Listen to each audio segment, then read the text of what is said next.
Welcome to the DustBusterPLUS tutorial. In this tutorial I will show you some dustbusting basics.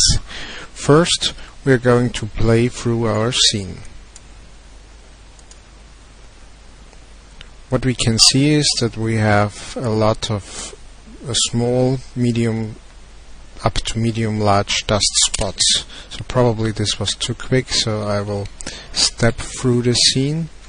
And over here, like this, we have quite a lot of dust spots, big blotches, but there are small spots also. So we could either fix this now completely interactively using the tools we have on the tool track, or we can do it automatically by using filters. In this case, I would like to do a mix. First, I would like to get out most of the dust spots automatically by using the filters. So I'm selecting the filter track in order to add filters, and from the filter menu I will choose now the dust filter. When I click on the filter, it will be automatically inserted into the timeline and the filter is rendered on the current frame.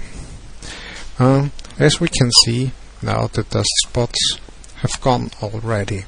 I can toggle between before and after using the tab key or my toggle button over here. Before, after, before, after. I could also have an overlay which displays the differences between before after. I'm selecting this from my view menu, and so say difference mode, and now the differences between before after are highlighted. On the right side I have my parameters to the currently selected filter. So to change the parameter, maybe here in this shot probably I would go down with sensitivity a little bit and just check if it still detects what I want to detect. So the best choice is to keep sensitivity as low as possible. And probably I will like, here we have some smaller dust spots, so I will decrease my spot size. In this case, let's try probably 2.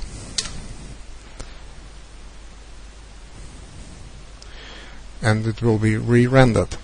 So I turn off my difference mode again, and now I can toggle before after again, and now I will go to another frame to check out my parameters again. Well, let's take this one, and I switch now back to A, and now this frame will be rendered, and we will see, I will put it into difference mode again, and we see, okay, quite nice. So having set the parameters, having checked the parameters on 1 or 2 frames, we are quite happy, and now I would like to render off the whole clip. And doing this, I can either play through the whole scene and I would see what's going on, or I click the render all button.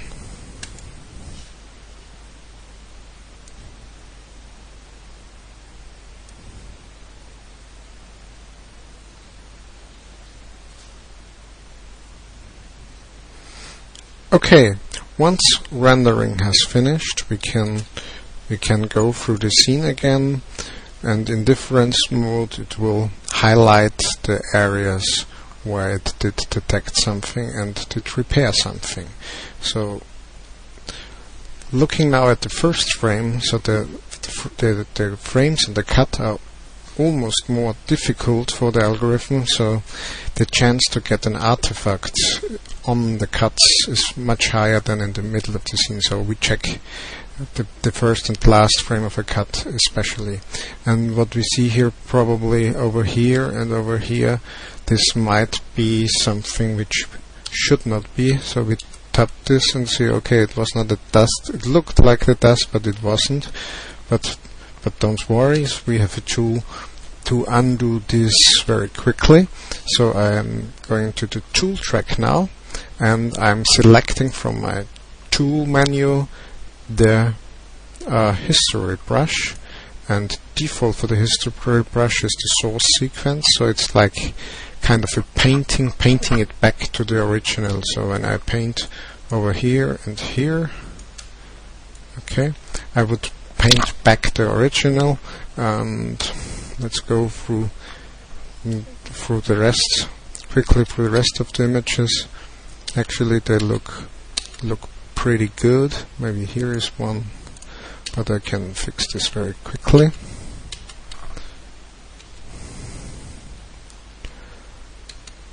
Okay, looks nice.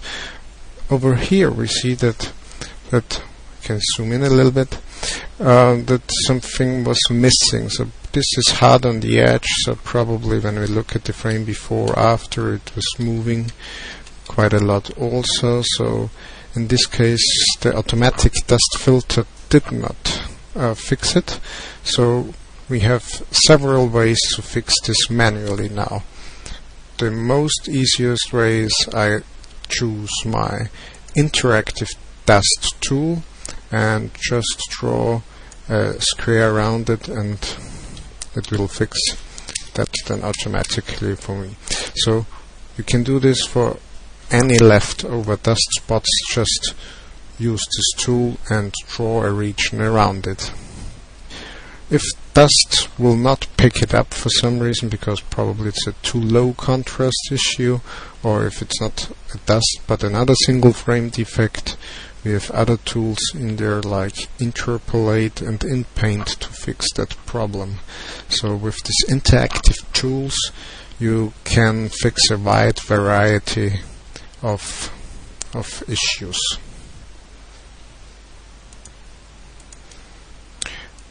Okay, we have seen now a very quick tutorial how to do an automatic dust filter plus some interactive work on top of it, like undoing artifacts and doing leftover dust spots interactively.